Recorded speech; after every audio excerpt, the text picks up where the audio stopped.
Merhaba arkadaşlar, Her Şeyi Bilen Adam YouTube kanalına hoş geldiniz. Bugün Bosch, Siemens ve Profilo bulaşık makinelerinin hepsinde geçerli olacak parlatıcı ve tuz ayarı nasıl yapılır bunu göstereceğim size. Öncelikle daha önceki videolardan hatırlarsınız ama kısa bir özet geçelim. Bu makinelerde tuz koymak istiyorsanız şu kapağı açıyorsunuz. Parlatıcı doldurmak istiyorsanız da deterjan kutusunun yanındaki parlatıcı bölümünü açıyorsunuz. Parlatıcınızı buradan koyuyorsunuz. Buradaki püf nokta neydi? Ne olursa olsun parlatıcıyı kesinlikle taşırmamak. Eğer taşırsanız makine fazla köpüreceği için tabana su kaçırabilir veya hataya girebilir. Şimdi parlatıcı ve tuz seviyesi ayarı nasıl yapılır? Bunun tuş kombinasyonunu anlatmaya çalışacağım. Öncelikle makinamızı çalıştırıyoruz ama start vermiyoruz. Makinamız bekleme ekranındayken şurada görmüş olduğunuz Power 55'e basılı tutacağım. Parmağımı çekmeden start'a basacağım. Deneyelim. Power 55'e basıyorum. Parmağımı çekmeden start'a bastım.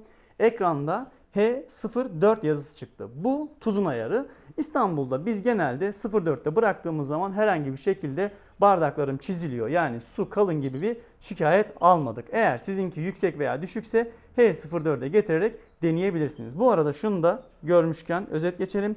Bu işaret tuzun olmadığını, bu işarette parlatıcının olmadığını gösteriyor. Makine tamirde olduğu için ikisini de doldurmadık. Peki bunu nasıl ayarlıyorsunuz?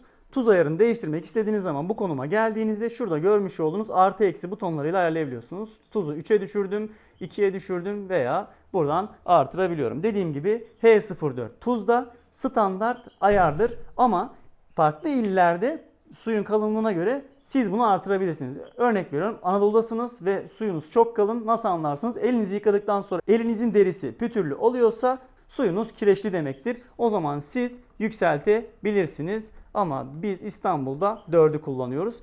Diğer bir ayar, hemen şöyle geçelim. Bu kurutma ayarı. Buna hiç karışmıyoruz. Bu şekilde 00 olarak kalacak. Küçük R05 dediği parlatıcı ayarı. Şimdi bu makineler inverter makineler olduğu için genelde insanların en büyük şikayeti benim bulaşıklarım temiz çıkmıyor. İşte bardaklarımda ayran lekesi gibi izler kalıyor.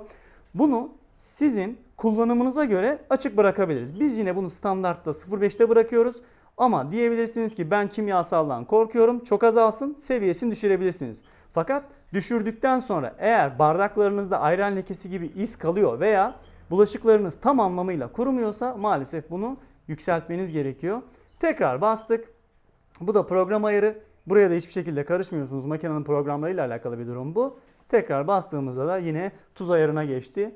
Ayarları her yaptığımızda kendisi otomatik kaydediyor. Bizim herhangi bir şekilde bunu sabitlememize gerek yok. Makineyi kapattık. Tekrar çalıştırdık ve standart program ekranına geri döndü. Az önce yaptığımız ayarlarla tuz ve parlatıcı seviyesini belirlemiş olduk. Videoyu beğendiyseniz beğenmeyi ve destek olmak için kanala abone olmayı unutmayın. Hoşça kalın.